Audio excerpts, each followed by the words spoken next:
Aksi nyata modul 1.4 oleh Beni Amirul Mukminin SPDI GR. Guru penggerak.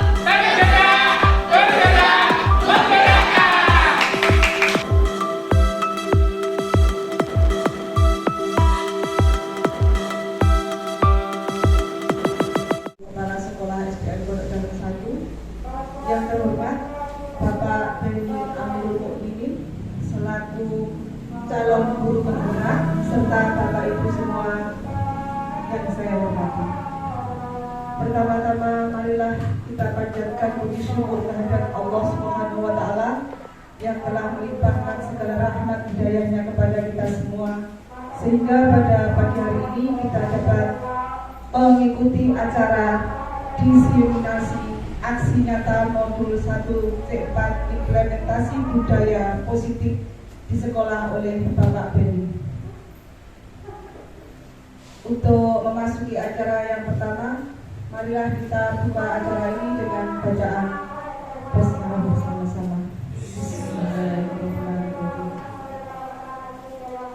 Jenjang acara yang kedua yaitu sambutan Bapak Kepala Sekolah kepada Bapak Direktur. Silakan.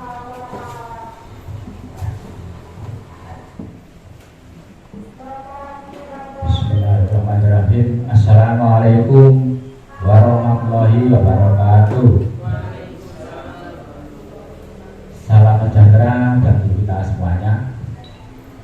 Mari kita panjatkan syukur kehadirat Allah Subhanahu wa taala atas limpahan rahmat dan hidayahnya. Mudah-mudahan pada siang hari ini kita selalu mendapatkan lindungan dari Allah Subhanahu wa taala. Salawat dan salam selalu kita limpahkan kepada junjungan kita Nabi besar Muhammad SAW. Mudah-mudahan di yaumul qiyamah kita mendapatkan syafaatnya. Dan yang kami hormati Bapak Ibu Dewan Guru SDN Pondok Daun 1, wabil khusus kepada Pak Beni Amirul Mukminin selaku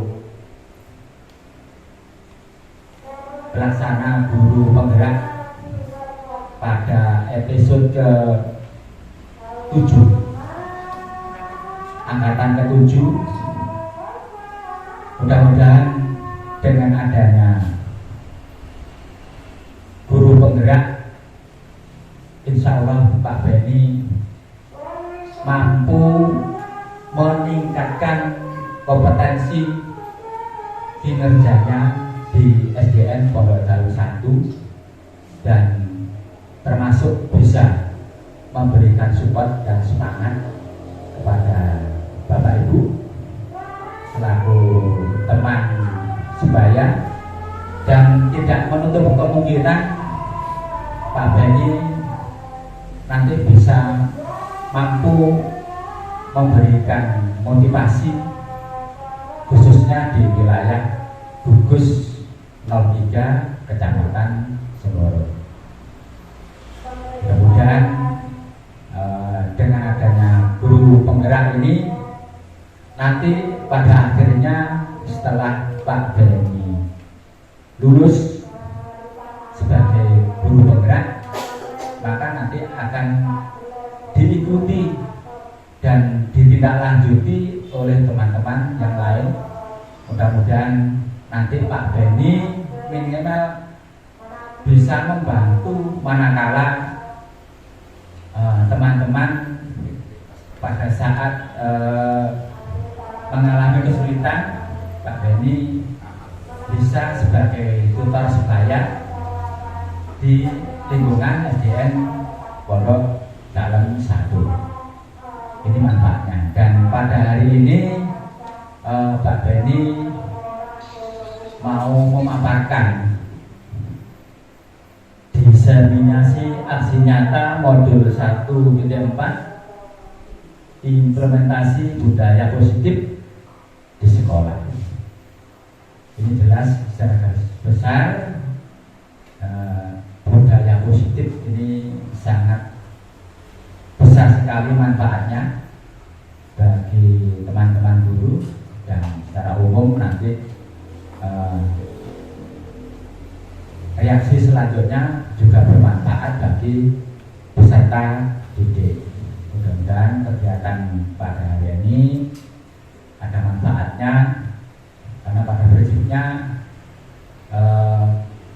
tujuan daripada diadakan kegiatan pada hari ini minimal menggugah semangat, minimal memberikan motivasi kepada Bapak Ibu.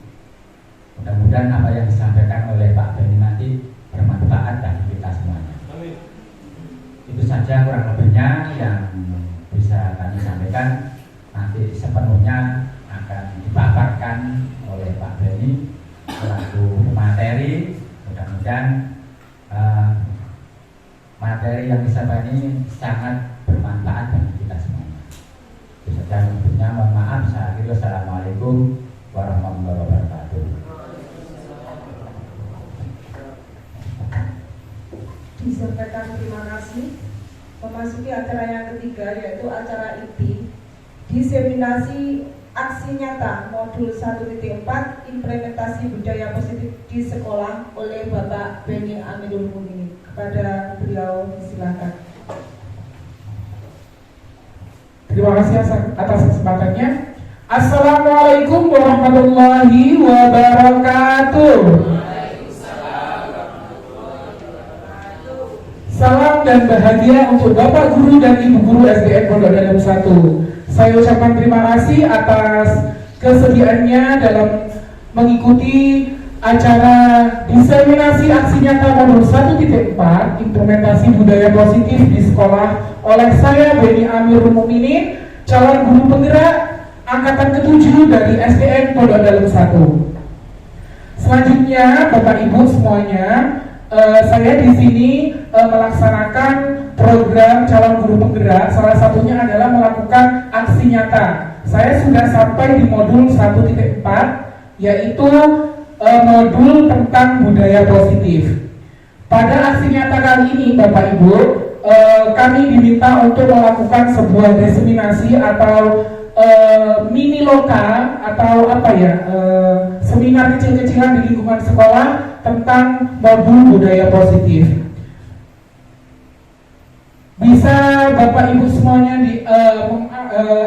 diamati di depan ini. Kita kali ini saya tidak ngasih materi Bapak Ibu. Jadi saya hanya menyampaikan sebagai penyalur atau sebagai informan tentang modul aksi nyata 1.4, modul budaya positif 1.4. Jadi kita di sini sharing dan diskusi bersama, guys. Pada modul 1.4 budaya positif Bapak Ibu akan saya jelaskan atau kita diskusikan, yaitu yang pertama adalah perubahan paradigma belajar. Yang kedua disiplin positif, yang ketiga motivasi perilaku manusia, yang keempat kebutuhan dasar manusia, yang kelima posisi kontrol restitusi, yang keenam keyakinan kelas, dan yang terakhir adalah segitiga restitusi. Untuk yang pertama akan kita bahas tentang perubahan paradigma belajar. Di sini Bapak Ibu kalau dengar kata-kata paradigma atau paradigm, ya bahasa ininya paradigm atau paradigma. Coba Bapak Ibu kalau dengar kata-kata paradigma itu apa sih paradigma itu? Coba. Kira-kira paradigma itu apa? Coba Pak Andi, kira-kira paradigma itu apa Pak Andi?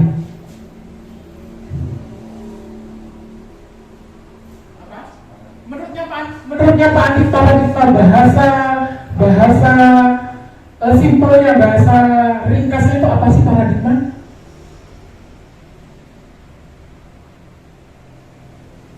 Coba Bu Mimi atau guru yang lainnya, paradigma itu apa kira-kira? Model. Selain itu apa lagi? Cara pandang seseorang. Apa lagi? Pendekatan pola pikir. Ya, yang disebutkan oleh Bapak Ibu itu semuanya betul. Paradigma itu adalah cara pandang kita. Namun di sini menurut BNSP tahun 2010 adalah cara pandang dan proses memahami. Yaitu tentang apa? Perubahan terhadap cara pandang, proses memahami belajar murid di kelas, karena di sini adalah paradigma belajar. Jadi di sini yang dimaksud paradigma belajar adalah proses perubahan atau cara pandang kita terhadap cara belajar murid di kelas, seperti itu. Dulu saat saya sekolah, Bapak Ibu sekolah, masih ingat ya Bapak Ibu, dulu itu kita tinggal duduk, dengarkan guru menjelaskan, kasih tugas kita tinggal kerjakan. Itu adalah paradigma zaman dulu.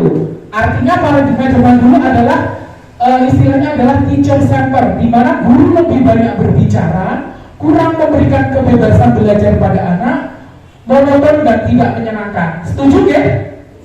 Oke. Namun paradigma belajar di abad ke-21, di zamannya kita jadi guru, di zamannya kita menjadi seorang pendidik, jelas beda dengan kita zaman dulu waktu sekolah.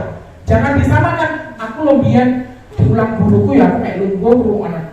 Itu dulu ketika kita menjadi seorang siswa. Sekarang kita sebagai pendidik di abad ke-21, ya, di zaman revolusi 4.0 atau 4.0. Jadi di industri tahun 2021 di abad ke-21 itu berbeda dengan zaman kita sekolah. Yaitu tentang apa? Pembelajaran yang berpusat pada siswa atau student center, di mana guru memberikan kesempatan sebanyak-banyaknya pada murid untuk melakukan aktivitas belajar.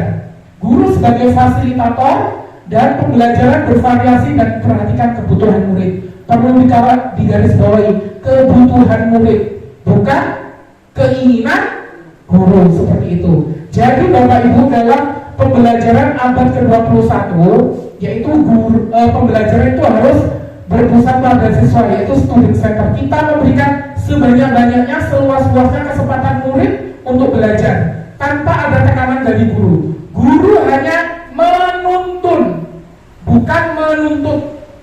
Menuntun artinya apa? Menuntun kodrat atau apa ya yang dimiliki oleh siswa. Kompetensi yang dimiliki oleh siswa. Guru itu menuntun, bukan menuntut kamu nanti harus jadi ini, kamu harus jadi ini. Bukan seperti itu, tapi menuntun. Ada siswa yang pintar gambar, guru menuntun agar siswa itu menjadi seorang seniman.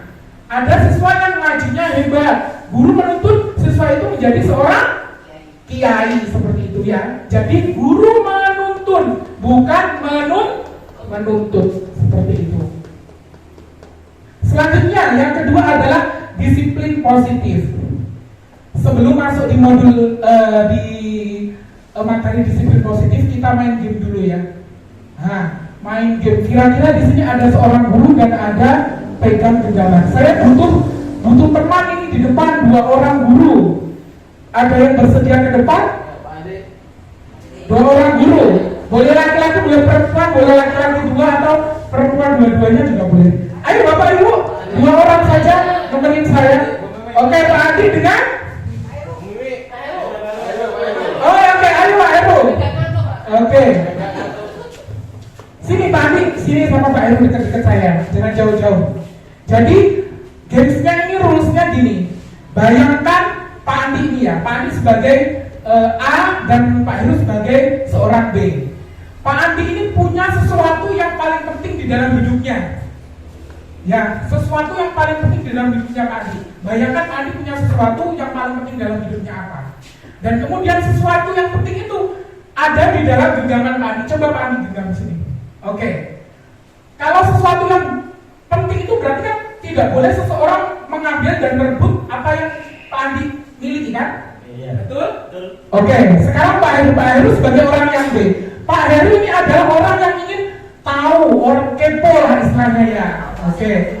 Oh, apa sih segi genggam Pak Andi itu apa sih? Hal penting apa yang dimiliki Pak Andi sehingga orang lain tidak boleh? Ya, tugasnya Pak Andi di sini, tugasnya Pak Heru di sini. Silahkan Pak Heru boleh merayu, boleh ngasih hadiah untuk supaya Pak Andi bisa membuka genggamannya.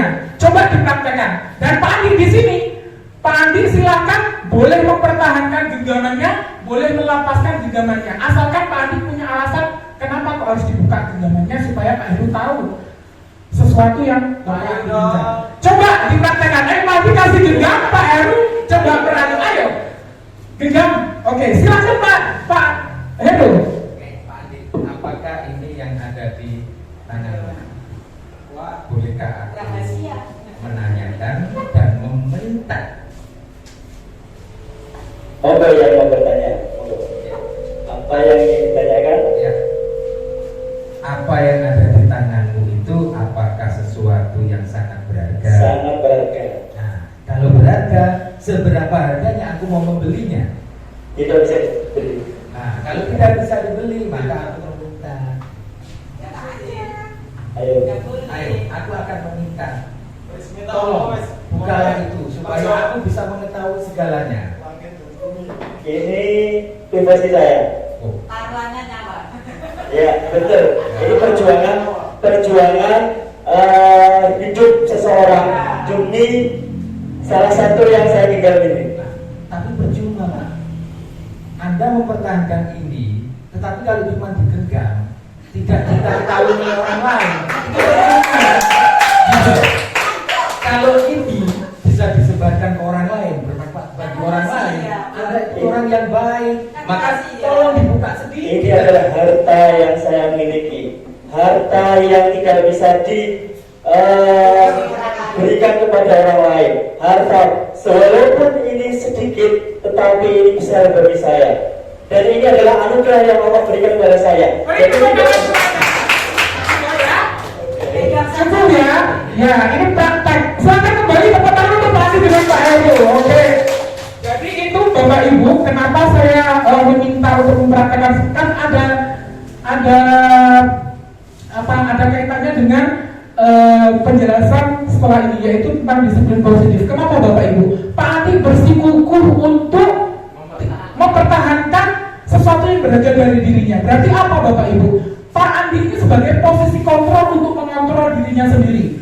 Tidak peduli Pak Heru mau ngasih hadiah, Pak Heru mau ngasih membeli dan sebagainya, karena Pak Andi punya teguh pendirian atau kontrol diri, mengontrol dirinya sendiri.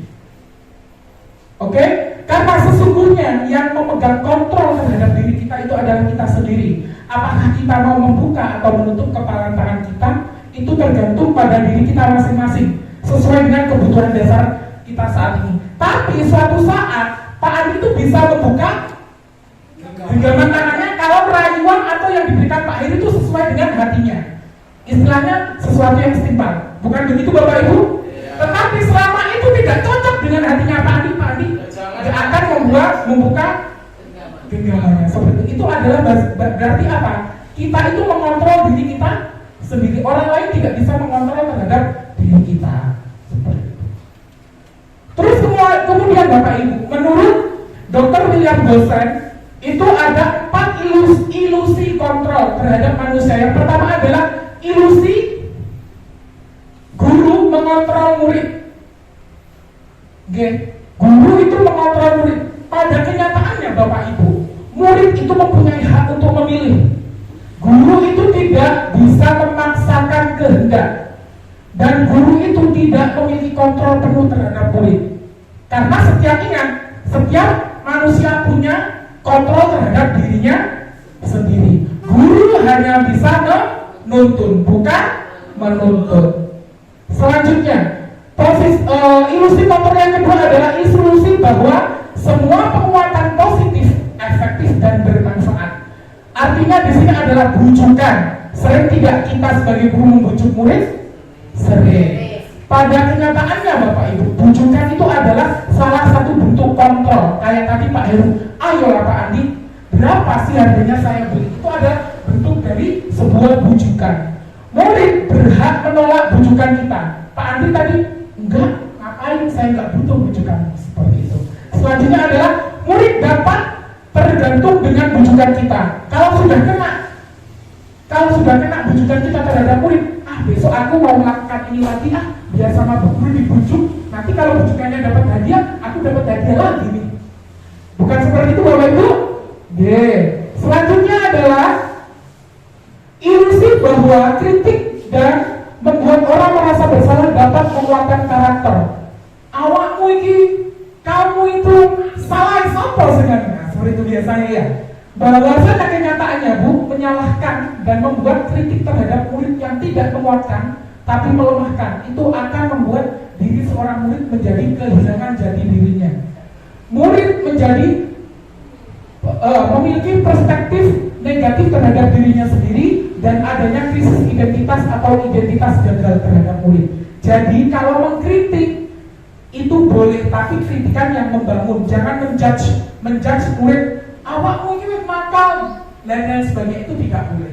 Kita boleh mengkritik tapi yang menguatkan dan membangun, jangan melemahkan. Selanjutnya yang keempat adalah ilusi bahwa orang dewasa memiliki hak untuk memaksa. Ya, orang yang lebih dewasa itu lebih mempunyai power untuk memaksa kepada orang yang di bawahnya.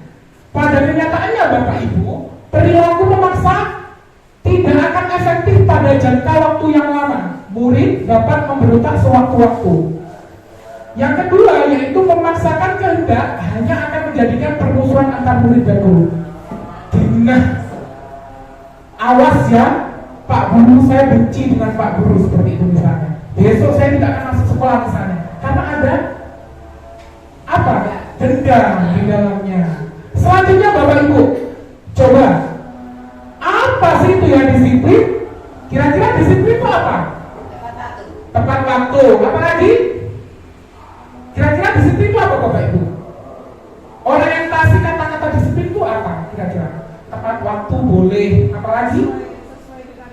Sesuai dengan aturan. Apa lagi? Tidak melanggar aturan. Apa lagi? Dan lain sebagainya. Biasanya Bapak Ibu, kata-kata disiplin itu orientasinya itu adalah terhadap tata tertib, patuh pada peraturan, teratur, dan bahkan hukuman. Bukan begitu? Oke, selanjutnya. Bapak pendidikan kita Ki Hajar Dewantara menyebutkan bahwasanya di mana ada kemerdekaan disitulah harus ada disiplin yang kuat. Sungguh pun disiplin itu bersifat self-disiplin, yaitu kita sendiri yang mewajibkan kita dengan sekeras-kerasnya, tetapi itu sama saja. Sebab jikalau kita tidak cakap melakukan self-disiplin, wajiblah penguasa lain mendisiplinkan kita, dan peraturan demikian itulah harus ada di dalam suasana yang merdeka. Maksudnya di sini yang mendisiplinkan kita itu ada diri kita sendiri. Tapi kalau kita tidak bisa mendisiplinkan kita, otomatis orang lain akan mendisiplinkan diri kita. Bagaimana kalau dalam pembelajaran maksudnya adalah disiplin yang dimaksud adalah disiplin diri yang memiliki motivasi internal. Jika kita tidak memiliki motivasi internal, maka kita memerlukan pihak lain untuk mendisiplinkan kita atau motivasi eksternal. Karena berasal dari luar dan bukan dari diri kita sendiri. Maksudnya seperti itu. Kalau kita ingin menjadi orang disiplin, ya disiplin diri. Gak usah ada peraturan kita kalau tidak masuk kelas tepat waktu nanti dihukum sama Pak Andi suruh berdiri misalnya. Itu sudah disiplin karena faktor eksternal. Tidak ada disiplin dalam dirinya sendiri. Seperti itu. Selanjutnya, disiplin diri itu dapat membuat seseorang menggali potensinya menuju kepada sebuah tujuan mulia. Sesuatu yang dihargai dan bermakna. Dengan kata lain, disiplin diri juga mempelajari bagaimana cara kita mengontrol diri dan bagaimana menguasai diri untuk memilih tindakan yang mengacu pada nilai-nilai yang kita hargai agar tercapai tujuan mulia yang diinginkan.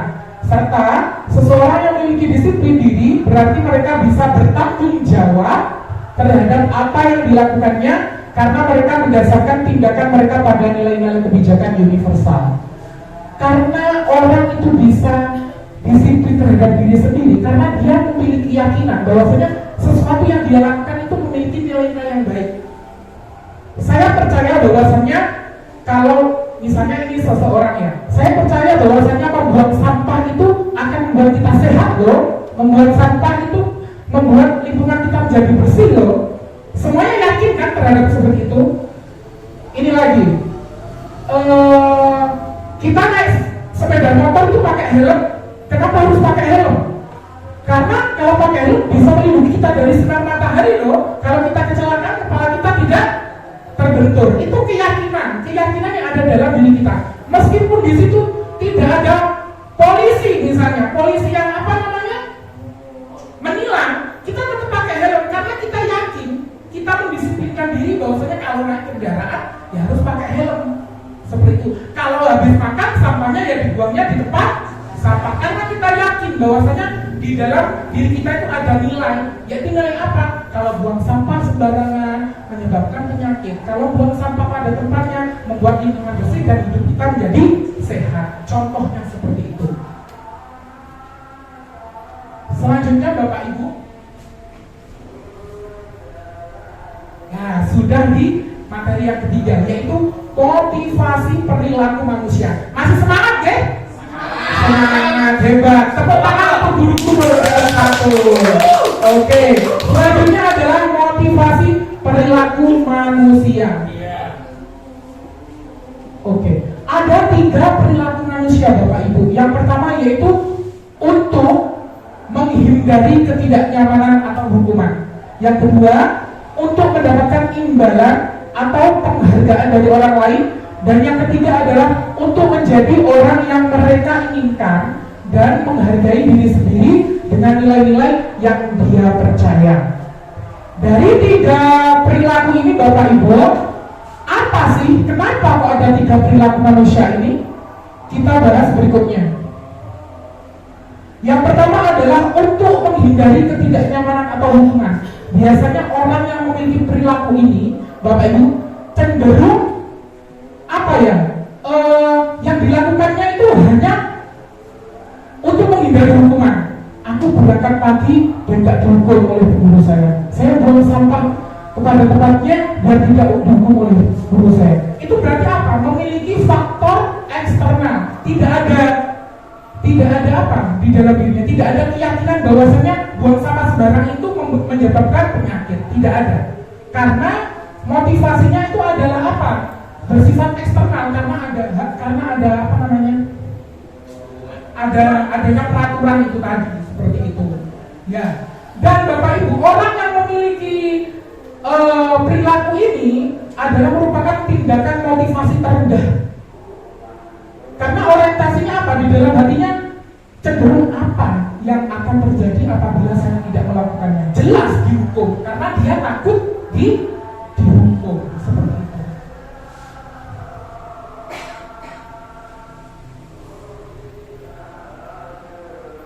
Selanjutnya yang kedua, untuk mendapatkan imbalan atau penghargaan dari orang lain.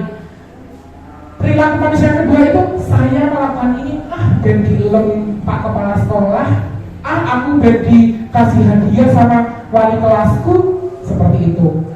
Tipe caper lah istilahnya ya. Di sini bersifat motivasinya bersifat eksternal. Yang kedua, mengharapkan pujian. Dan yang ketiga, hanya mengharapkan imbalan. Kalau imbalannya, kalau nggak ada pujiannya, jelas tidak akan melakukannya. Karena orientasinya itu imbalan, hadiah, pujian, tepuk tangan dan sebagainya. Jelas di kelas ada tipe-tipe siswa seperti itu ya? Ya ada. Karena ini dimiliki oleh manusia, 3 tipe. Selanjutnya, yang ketiga Bapak Ibu, ada untuk menjadi orang yang mereka inginkan dan menghargai diri sendiri dengan nilai-nilai yang mereka percaya. Karena mereka punya nilai-nilai yang percaya, ini adalah apa sifatnya? Motivasi internal. Karena muncul pada diri sendiri. Kayak tadi, percaya aku buang sampah sembarangan tapi kena penyakit, kelas jadi kotor. Karena dia percaya. Tanpanya ada hukuman, tanpa ada imbalan, tanpa ada guru, dia akan tetap melakukannya karena dia percaya pada keyakinan tersebut. Kemudian meyakini nilai-nilai kebajikan dan menjadi orang yang lebih baik. Kemudian di dalam hatinya, di dalam otaknya, dia akan selalu begini, akan menjadi orang yang seperti apa? Seperti apabila saya melakukannya, seperti apa apabila aku menjadi orang yang melakukannya? Ya, peduli lingkungan. Kalau itu orientasinya siswanya percaya terhadap kebersihan. Kemudian kira-kira motivasi mana ya yang perlu dimiliki oleh murid kita? Kira-kira motivasi yang mana? Yang pertama, kedua, apa ketiga Bapak Ibu? Yang keberapa tadi? Yang ketiga, betul. Kenapa? Kok motivasi yang ketiga Bapak Ibu? Iya, datang dari dirinya sendiri. Kemudian apa lagi? Lingkungan, Kenapa? faktor keluarga, lingkungan. Iya, pendidikan ya Bapak Ibu. Jadi dari ketiga motivasi tersebut yang perlu ditanamkan, yang perlu dimiliki oleh murid kita dan kita sendiri sih sebenarnya ya, itu adalah motivasi yang ketiga untuk menjadi orang yang mereka inginkan dan menghargai diri sendiri dengan nilai-nilai yang mereka percaya. Ini adalah motivasi yang akan membuat seseorang memiliki disiplin positif karena motivasi perilakunya bersifat internal, bukan eksternal. Mereka melakukan sesuatu karena nilai-nilai yang mereka yakini dan hargai, dan mereka melakukannya karena mereka ingin menjadi orang yang melakukan nilai-nilai yang mereka yakini tersebut. Bahkan siapa ono hukuman, bahkan siapa ono gurune, bahkan dan dia tidak peduli. Apa yang ada dalam dirinya itu akan dia lakukan seperti itu. Sampai detik ini ada yang ingin kita didiskusikan Bapak Ibu? Mungkin ada pertanyaan atau apa? Atau lanjut? Masih semangat ya? Kalau nggak semangat kita ice breaking dulu. Lanjut ya, semangat ya? Oke, lanjut dulu Bapak Ibu. Oke, yang keempat yaitu kebutuhan dasar manusia. Manusia itu punya kebutuhan dasar. Ada 5 kebutuhan dasar manusia Bapak Ibu. Yaitu bertahan hidup, kasih sayang dan rasa diterima, kebebasan, kesenangan dan penguasaan. Kira-kira ada yang tidak butuh dari salah satu kebutuhan ini? Butuh hidup? Butuh kasih sayang? Butuh bebas? Butuh senang? Butuh penguasaan? Atau pengakuannya? Butuh semua kan? Ada yang nggak butuh kan? Nah ini namanya 5 kebutuhan dasar manusia Bapak Ibu. Yang pertama adalah bertahan hidup. Kebutuhan yang bersifat fisiologis untuk bertahan hidup, misalnya kesehatan, rumah dan makan. Siapa yang nggak butuh makan? Siapa yang nggak butuh minum? Siapa yang nggak butuh baju? Siapa yang nggak butuh rumah? Semua manusia butuh. Selanjutnya, kasih sayang dan rasa diterima. Kebutuhan untuk disayangi dan diterima atau kebutuhan untuk diterima meliputi kebutuhan akan hubungan dan koneksi sosial, kebutuhan untuk memberi dan menerima kasih sayang, dan kebutuhan untuk merasa menjadi bagian dari suatu kelompok. Siapa yang nggak butuh kasih sayang? Kasih sayang dari keluarga, dari teman, kebutuhan untuk diterima kasih sayang, dan begitu juga siswa kita butuh kasih sayang guru. Selanjutnya, penguasaan. Kebutuhan pengakuan atas kemampuan. Kebutuhan ini meliputi keinginan untuk dianggap berharga, bisa membuat perbedaan, bisa membuat pencapaian, kompeten, diakui, dihormati. Ini meliputi self-esteem, dan keinginan untuk meninggalkan pengaruh. Jadi di sini setiap manusia butuh pengakuan kan Bapak Ibu. Saya itu bisa loh, saya itu mampu loh, itu di dalam diri manusia kan punya itu kan, ya punya keinginan, punya power, punya sesuatu untuk mempengaruhi orang lain. Tentunya pengaruh positif. Selanjutnya Bapak Ibu, kebebasan, kebutuhan akan pilihan. Kebutuhan untuk bebas adalah kebutuhan akan kemandirian, otonomi, memiliki pilihan dan mampu mengendalikan arah hidup seseorang. Bebas tanpa tekanan. Kita setiap manusia kan butuh kadang-kala butuh tekanan, kadang-kala juga kita perlu bebas. Tidak mungkin manusia itu terus-menerus hidup dalam sebuah tekanan. Kita juga butuh kebebasan. Oke, di sini ada contoh nih Bapak Ibu. Contoh ya. Contohnya adalah Bimo, seorang anak TKB, selalu berlari keluar kelas menuju jalan raya. Di depan sekolahnya yang ramai dengan kendaraan. Tingkahnya membuat guru Bu Ani bingung dan seringkali lari mengejarnya. Ada beberapa kemungkinan jawaban yang diberikan oleh Bimo.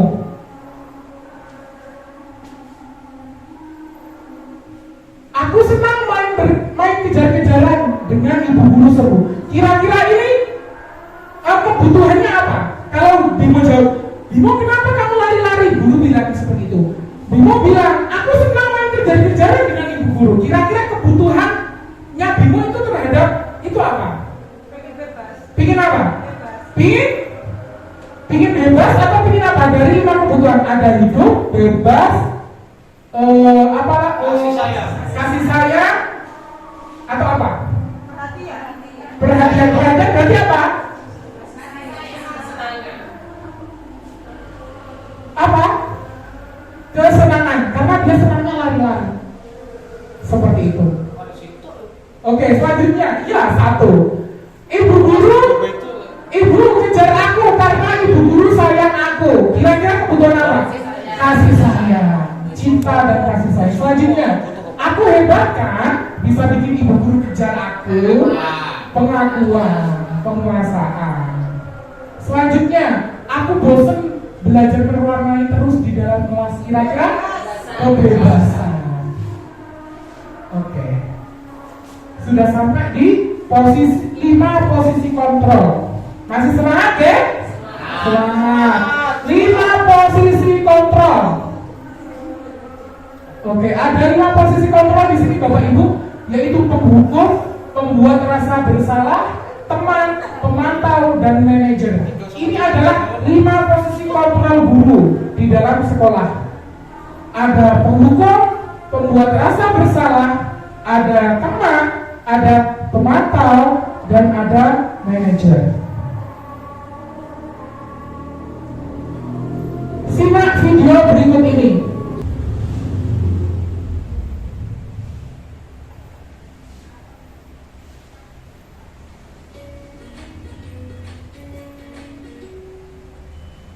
Salam bahagia Ibu dan Bapak guru hebat. Dalam penerapan disiplin positif restitusi, salah satu program yang dikembangkan adalah 5 posisi kontrol.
kontrol yang pertama sebagai penghukum. Sering merefleksi diri ya, pernah melakukan apa tidak sebagai posisi penghukum. Ya, ini biasanya orang yang ciri-cirinya penghukum itu senengannya pakai nada tinggi, tidak mau mendengarkan alasan murid melanggar peraturan itu kenapa. Wes pokoknya karpet dhewe menaikkan emosi diri sendiri. Seperti ini ciri-cirinya sebagai seorang penghukum. Coba kita lanjut sebagai posisi kontrol selanjutnya. Posisi penghukum biasanya berbicara dengan nada tinggi, menghakimi, menunjuk-nunjuk, menyakiti, dan menggurui. Umat bisa berupa fisik maupun psikis. Ibu dan bapak guru hebat, daulat yang terjadi pada posisi yang berada pada posisi penghukum adalah boleh cenderung akan menggunakan dengan menyimpan dendam.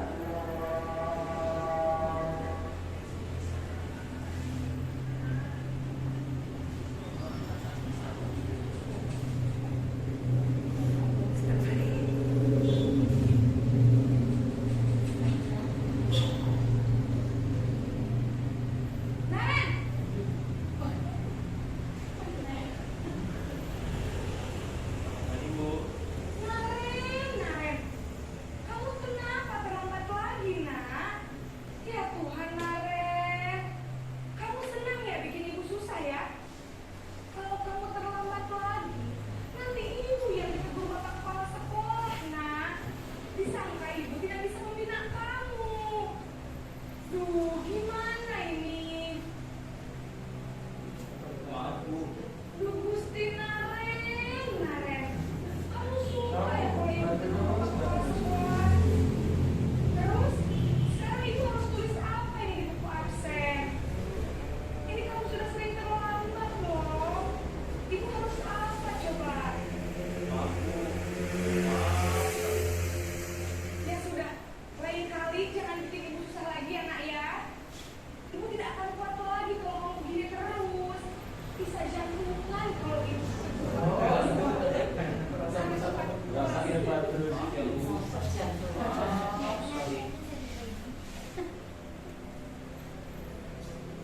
Posisi pembuat rasa bersalah berbicara dengan nada tenang, cenderung lembut, namun kata-kata yang memandang buruk dirinya sendiri, merasa tidak berharga, dan tidak sanggup membahagiakan orang lain. Ketika guru mengambil posisi pembuat rasa bersalah, murid akan menganggap dirinya yang bersalah dan ia akan menyimpan emosi negatif tersebut di dalam dirinya.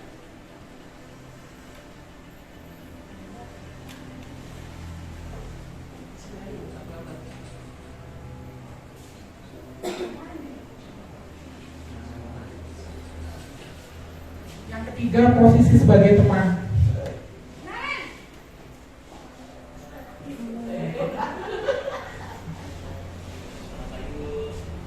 wah, sudah jam berapa ini nak? Terlambat lagi ya saya. Iya Bu.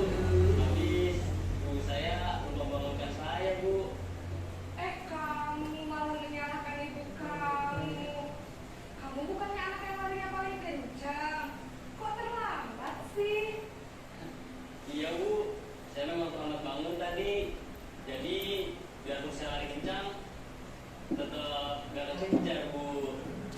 Ya sudah sana. Nanti lain kali larinya lebih kencang lagi ya. Biar gak terlambat lagi. Bikin seneng ibu. Demi ibu. Bisa kan? Bisa lah Bu. Ya sudah sana masuk kelas. Ibu beresin urusan absen kamu. Kamu ini ada-ada saja.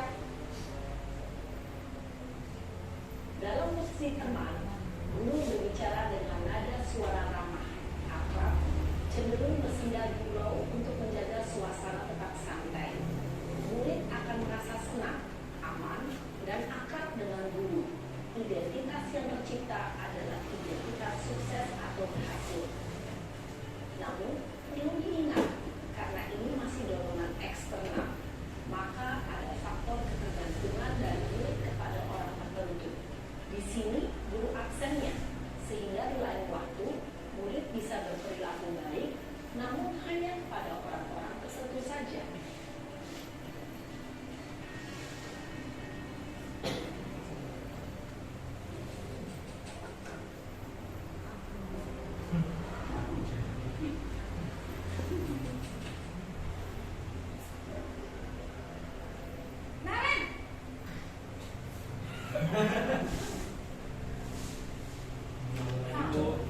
Naren, apa peraturan sekolah kita tentang jam berapa kita harus masuk sekolah, nak?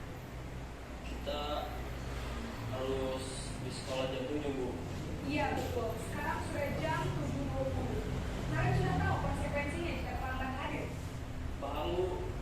Saya harus tinggal kelas pas jam istirahat selama 20 menit. Ya benar, konsekuensinya demikian. Jadi nanti jam 9.30 pas istirahat, kamu harus tinggal di kelas, kerjakan tugas tambahan untuk ketertinggalan kamu, ya? Baik, Bu. Posisi pemantau mengandalkan penghitungan atau data untuk mengontrol murid. Guru mengarahkan murid berdasarkan peraturan dan konsekuensi. Seorang pemantau menunjukkan bahasa tubuh dan ekspresi wajah yang datar dan cenderung formal.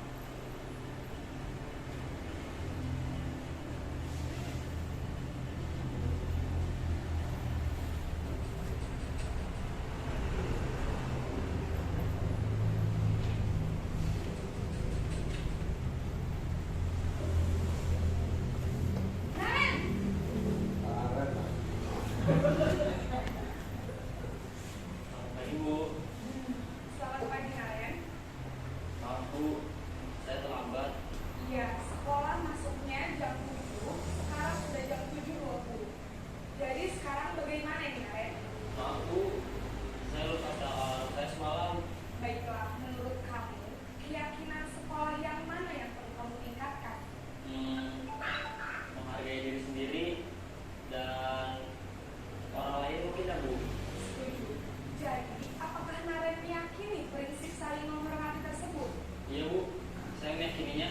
Apakah Naren bersedia memperbaiki masalah keterlambatan ini? Bersedia, Bu. Bagaimana kamu akan memperbaiki masalah keterlambatan ini? Saya akan coba untuk tidak lupa menyetel alarm saya, Bu. Baik, kalau Naren komputer alarm di rumah, ada orang yang kira-kira bisa bantu mengingatkan tidak? Ada, Bu. Kakak saya, Kak Emma. Ada lagi selain Kak Emma? Selain Kak Emma, ada ibu saya. Baik, jadi yang mengingatkan Naren adalah Kak Emma dan ibu kalian.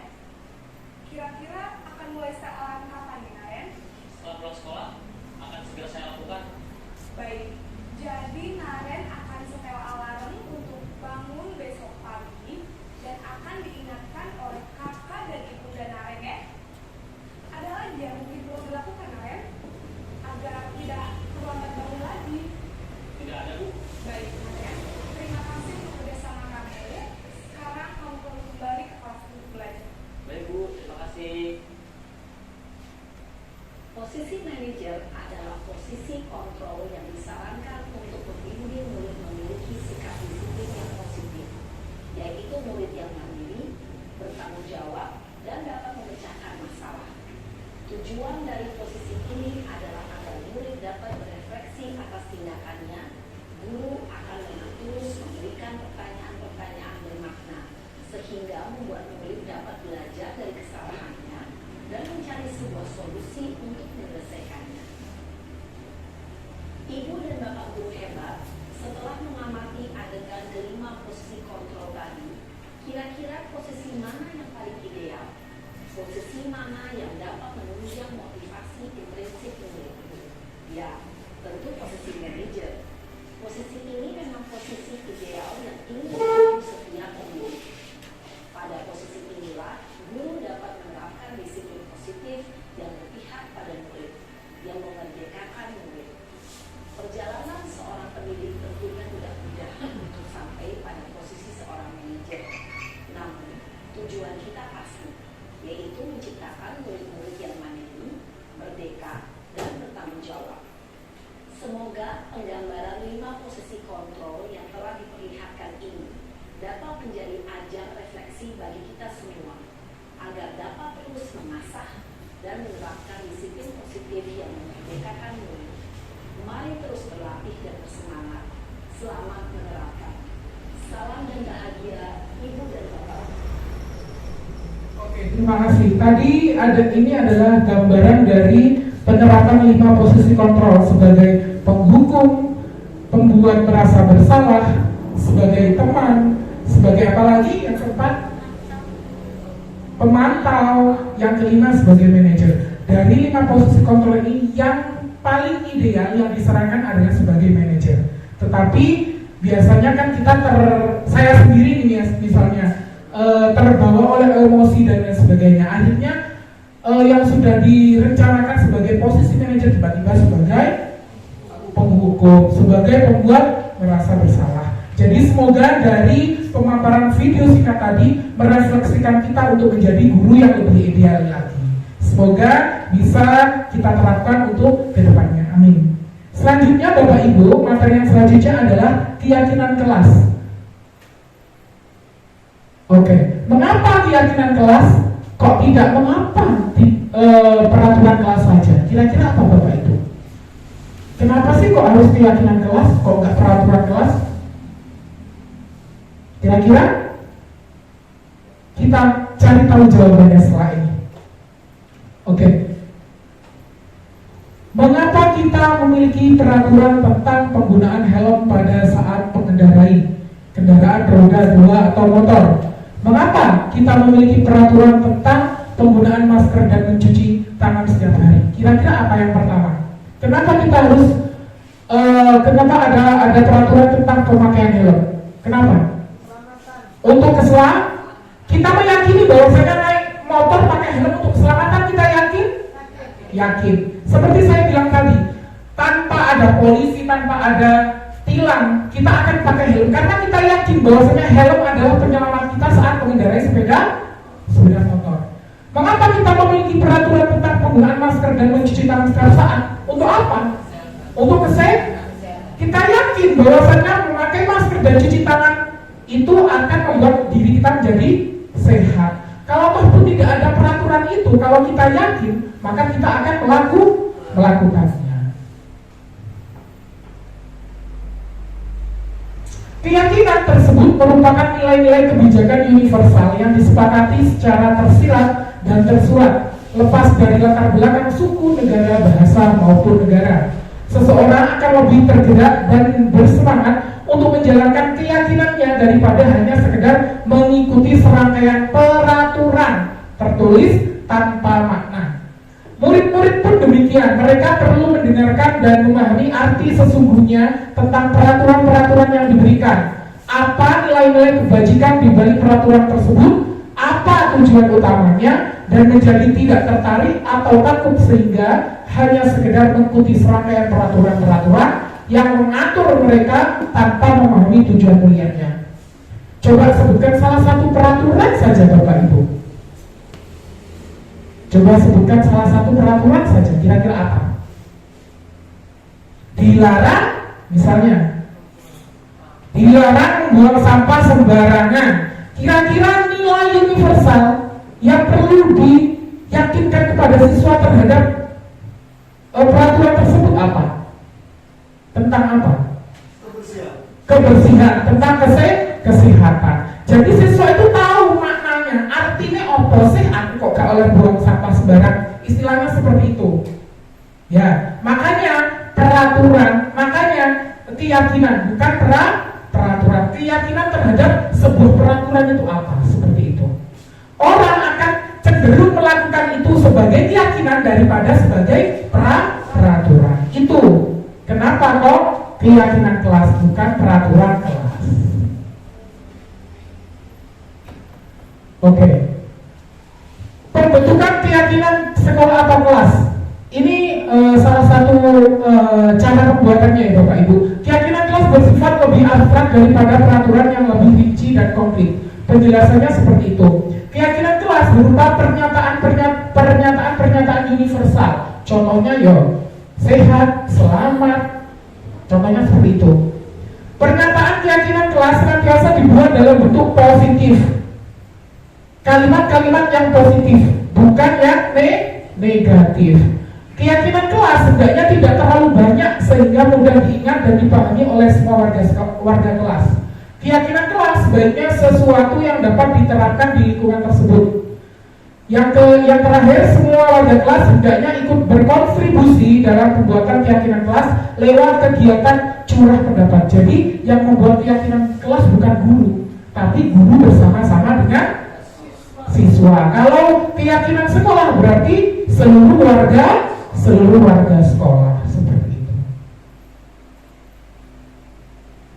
Contoh keyakinan sekolah atau kelas: selalu bersikap positif, senantiasa menjadi diri terbaik, percaya dan menghormati orang lain serta barang miliknya, berkomitmen terhadap setiap tugas, senantiasa membantu. Contoh, ini untuk kelas tinggi. Untuk yang warna biru biasanya untuk kelas rendah. Setiap anggota kelas perlu belajar, setiap anggota kelas perlu senang, setiap anggota kelas perlu melakukan tugas, setiap anggota kelas perlu saling menghargai, setiap anggota kelas perlu merasa aman. Kira-kira ini kalimat positif apa negatif? Positif. Tidak boleh membuat keyakinan kelas. Misalnya, setiap anggota kelas perlu belajar. Tidak boleh malas. Kira-kira itu negatif kan? Kata-kata tidak boleh, kata-kata dilarang itu orientasinya negatif. Sekarang kata-kata negatif itu dirubah menjadi kalimat yang positif. Saling menghargai, melakukan tugas, perlu senang, senantiasa membantu, seperti itu. Itu kalimat-kalimat positif. Jadi dihindari penggunaan kalimat-kalimat negatif. Setuju Bapak Ibu? Selanjutnya, segitiga restitusi ini sudah materi untuk yang terakhir, yaitu tentang segitiga restitusi. Sebelumnya ada yang tahu restitusi itu apa? Mungkin pernah baca di internet, pernah dengar orang ngomong dan sebagainya. Kira-kira apa Bu restitusi itu?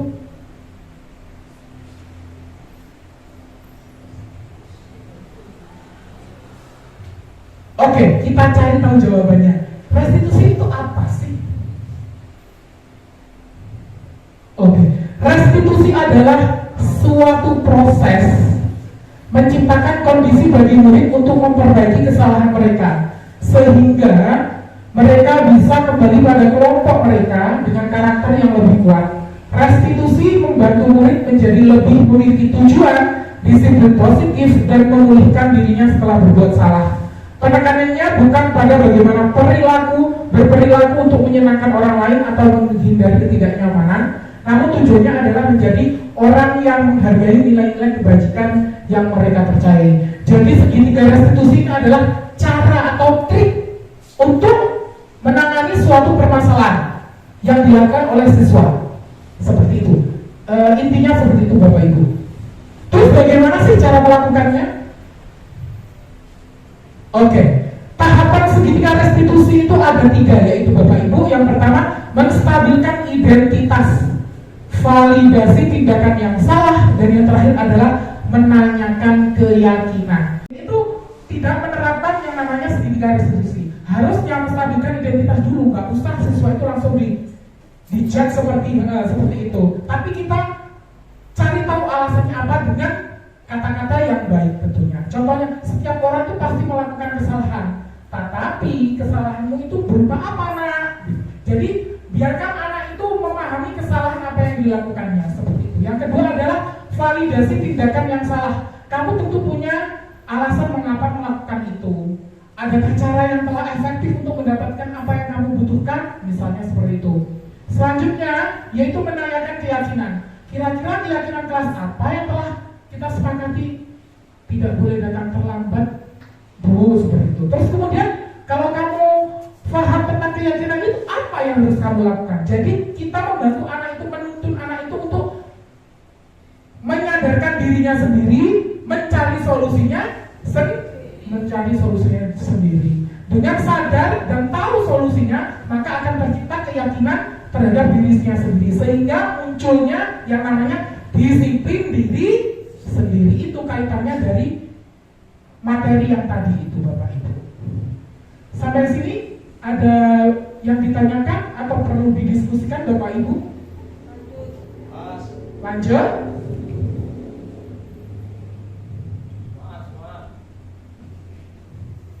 Maaf, ini ada gangguan sebentar.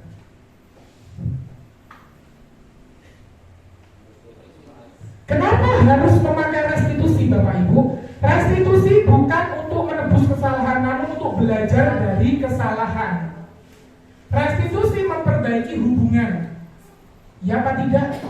Kalau menghukum kan siswa cenderung dendam, cenderung diri, kalau disalahkan cenderung apa? Mengedor seperti itu. Restitusi adalah tawaran, bukan paksaan. Restitusi menuntun untuk melihat ke dalam diri. Restitusi mencari kebutuhan dasar yang mendasari tindakan. Kenapa kamu melakukan itu? Nah, seperti itu. Selanjutnya restitusi fokus pada karakter, bukan tindakan. Restitusi menguatkan, bukan melemahkan atau menjatuhkan. Kemudian restitusi itu fokus pada solusi. Jadi guru itu apa? Menggiring siswa itu untuk menyelesaikan masalah yang dilakukannya sendiri. Bukan guru, kamu itu harus begini, begitu. Tapi tidak. Menuntun, sekali lagi itu Bapak Ibu. Menuntun bukan menuntut.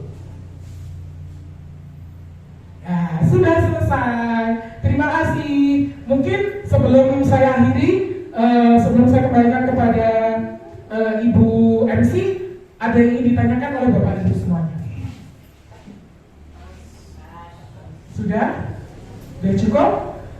Saya ucapkan terima kasih. Sebelumnya kalau saya bilang salam guru penggerak, Bapak Ibu bilang tergerak, bergerak, menggerakkan. Gitu ya? Siap? Tergerak, bergerak, menggerakkan. Ayo, salam guru penggerak. Terima kasih. Sampai jumpa kembali dengan saya. Wassalamualaikum warahmatullahi wabarakatuh.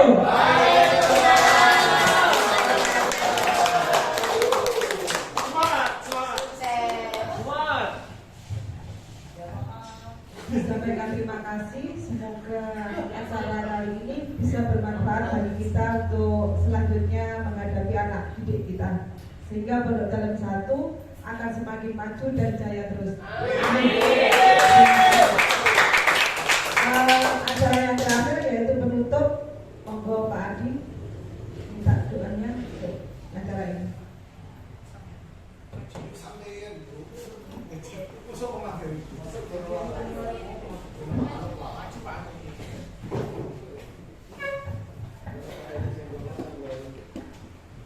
Bismillahirrahmanirrahim. Allahumma shalli wa sallim ala sayyidina Muhammad wa ala sayyidina Muhammad. Alhamdulillahi rabbil alamin. Hamdan syakirin hamdan lillahi hamdan yawfina wa yukafi mazidah. Ya Rabbana lakal hamdu kama yanbaghi li jalali wajhikal karim wa 'azimi sultanik. Allahumma shalli wa sallim ala sayyidina Muhammad al-Fatih lima ughliq wal khatim lima sabaq nasiril haqqi bil haqq wal hadi ila siratikal mustaqim wa ala alihi wa sahbihi haqqa qadrihi wa miqdarihi al-'azim. ربنا آتنا في الدنيا حسنة وفي الآخرة حسنة وقنا عذاب النار وصلى الله على سيدنا محمد النبي الأمي وعلى آله وصحبه وبارك وسلم سبحان ربك رب العزة عما يصفون وسلام على المرسلين والحمد لله رب العالمين. الفاتحة.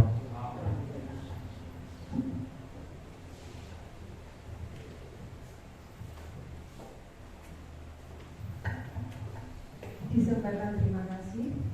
Acara demi acara telah kita lalui bersama.